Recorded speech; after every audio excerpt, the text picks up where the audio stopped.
এটাই হচ্ছে সেই রবীন্দ্রনাথের অঞ্জনা নদী।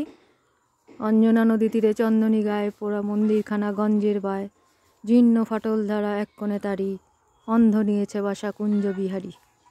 এই হচ্ছে সেই মজা অঞ্জনা নদী। তার ঠিকমতো সংস্কারও হচ্ছে না, বহু বছর ধরে দেখছি। আমরা এখানে আসি, এখানে আমার দাদুর বাড়ি। এটা কৃষ্ণনগরের কাছাকাছি জায়গা। কৃষ্ণনগর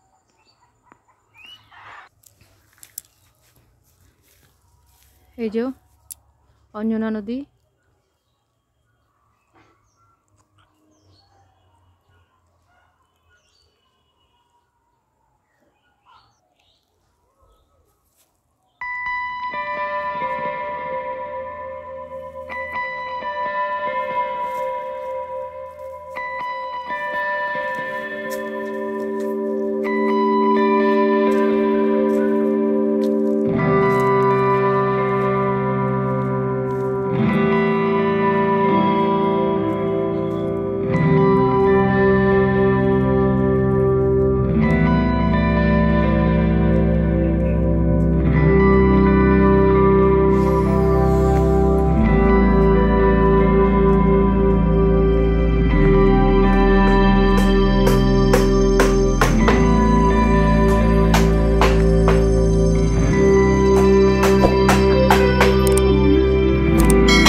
এটা বট গাছের তলায় একটা শিব মন্দির।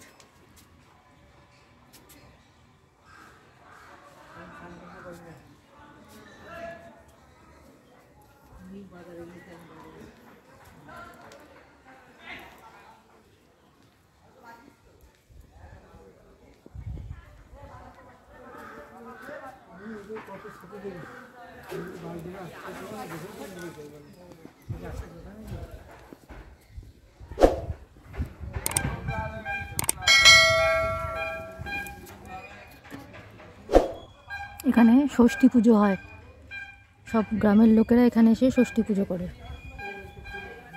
চারিদিকে গাছটা বিশাল গাছ, চারিদিকে গাছটা সিমেন্ট দিয়ে বাঁধানো, খুব সুন্দর পরিবেশ। এই যে গ্রামের পরিবেশ, চারিদিক দিয়ে দেখতে খুবই সুন্দর।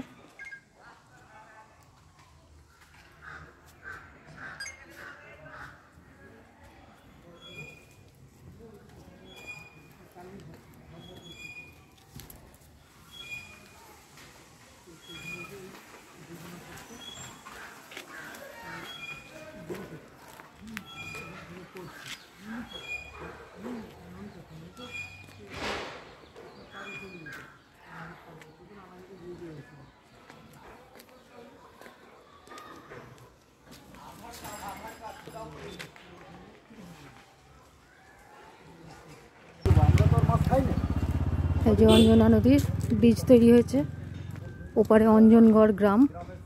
অঞ্জনা নদী থেকেই দেখুন মাছ ধরার চেষ্টা হচ্ছে। দেখুন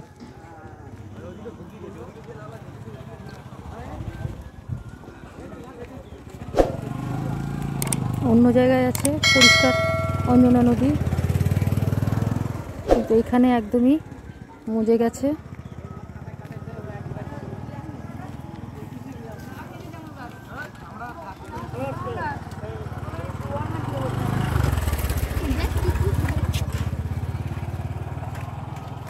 কি অবস্থা করেছে।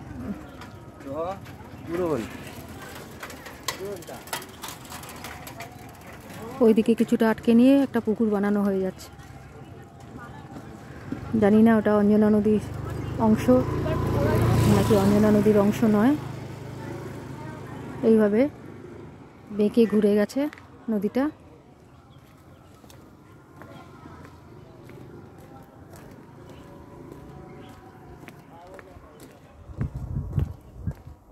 সামনে আসছে অঞ্জনগড় গ্রাম।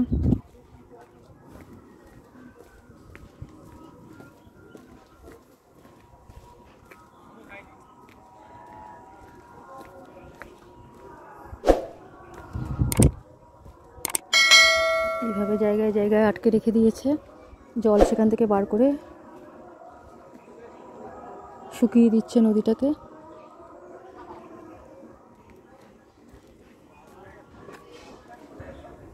ওই যে বাঁক নিয়েছে ওখানে অঞ্জনা নদী, ওইদিকে চলে যাচ্ছে।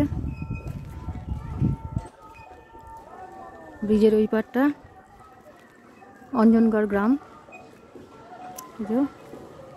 আর এদিকে অঞ্জনা নদী বাঁক নিয়ে ঘুরে যাচ্ছে। যে নদী দিয়ে একদিন নৌকা পারাপার হতো, গভীর জল ছিল আমাদের ছোটোবেলায়, এখানে নামতে আমরা ভয় পেতাম, এতটাই গভীর জল ছিল। আজ সেখানে কি অবস্থা, নোংরা কোনো মুজে গেছে, জায়গায় জায়গায় জল আটকে দখল করে নেওয়া হচ্ছে।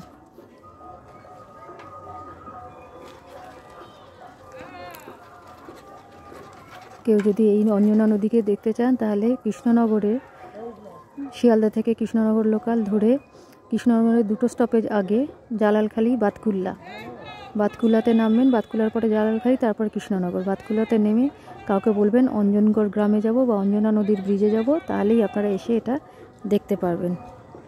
যদি স্মৃতি রোমন্থন করতে চান, কেউ যদি নস্টালজিক হতে চান, তাহলে এখানে আসতে পারেন। গ্রামের পরিবেশ খুবই ভালো লাগবে।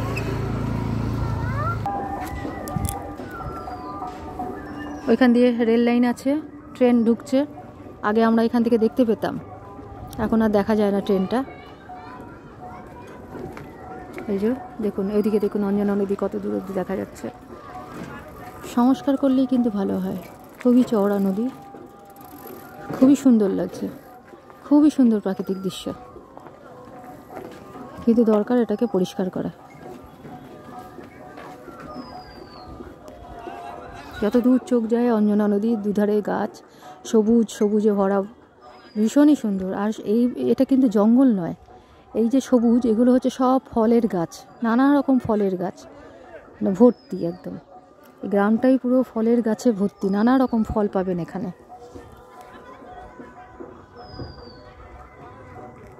ফিরে যাচ্ছি আস্তে আস্তে, দেখুন আপনারা।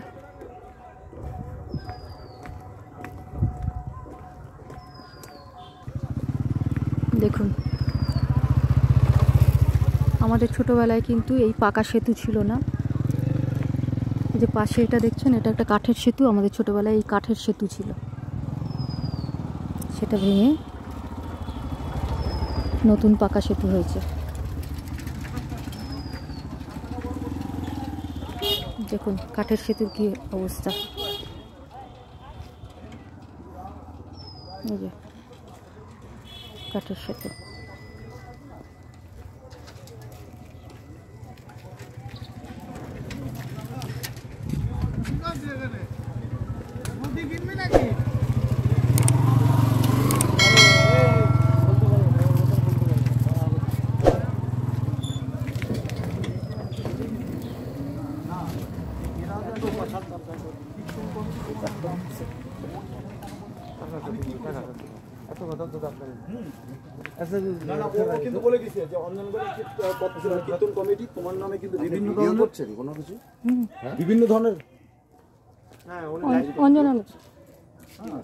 বিভিন্ন ধরনের কালচার করছে, আমি তোমাদের শাসন করতে। হ্যাঁ, তার মানে বিকাশে তুমি শাসন থাকতে এইবার বিপুল ঝুলে দিলাম, বিপুল বলছে, হ্যাঁ বিপুল বলছে যে তুমি এমন। বাতকুল্লা স্টেশনে নেমে একটা টোটো করবেন, টোটোকে বলবেন আমি অঞ্জনগড় গ্রামে যাব, ব্রিজের ওপর দিয়ে নিয়ে যাবে, অঞ্জনা নদীর ওপর দিয়ে ব্রিজ দিয়ে নিয়ে যাবে, তাহলেই আপনি এখানে চলে আসতে পারবেন। টোটো 10 টাকা নেবে। হ্যাঁ, ভীষণই ভালো পরিবেশ। একদিন এখানে এক বেলার জন্য এখানে ঘুরে যেতে পারেন। পুরো গ্রামটা, আশেপাশে অনেক গ্রাম আছে। আর বাতকুল্লা এখন খুব বর্ধিষ্ণু জায়গা হয়েছে, দেখতে পাবেন, ভীষণই ভালো লাগবে। পাটকাঠি আছে, সেগুন গাছ ভর্তি এখানে, সেগুন গাছ লাগানো, সমস্ত ফার্নিচার এখানে সবাই সেগুন গাছ দিয়ে তৈরি করে। এই হচ্ছে সেতু দিয়ে সোজা রাস্তা, স্টেশন চলে গেছে, বাজারও পড়বে। আর সামনে একটা প্রাইমারি স্কুল আছে, এটা অনেক পুরনো প্রাইমারি স্কুল। সামনে এটা মাঠ আছে, খেলার মাঠ। এখান থেকে কিন্তু অনেক নাম করা সমস্ত অ্যাথলিট উঠে এসছে। এখানে কিন্তু অনেক স্পোর্টসের চর্চা খুব ভালো ছিল এককালে, এখন হয়তো অতটা নেই, কিন্তু এককালে খুব ভালো ছিল। আমাদের ছোটোবেলায় এই দিকটা দিয়েই অঞ্জনা নদী যাওয়া যেত।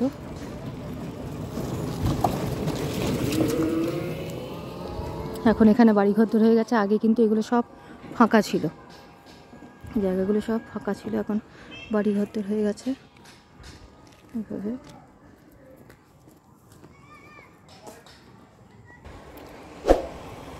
এইভাবে কেউ অঞ্জনা নদী দেখতে চাইলে, ভিডিওটা যদি আপনাদের ভালো লাগে, লাইক, শেয়ার এবং সাবস্ক্রাইব করতে ভুলবেন না।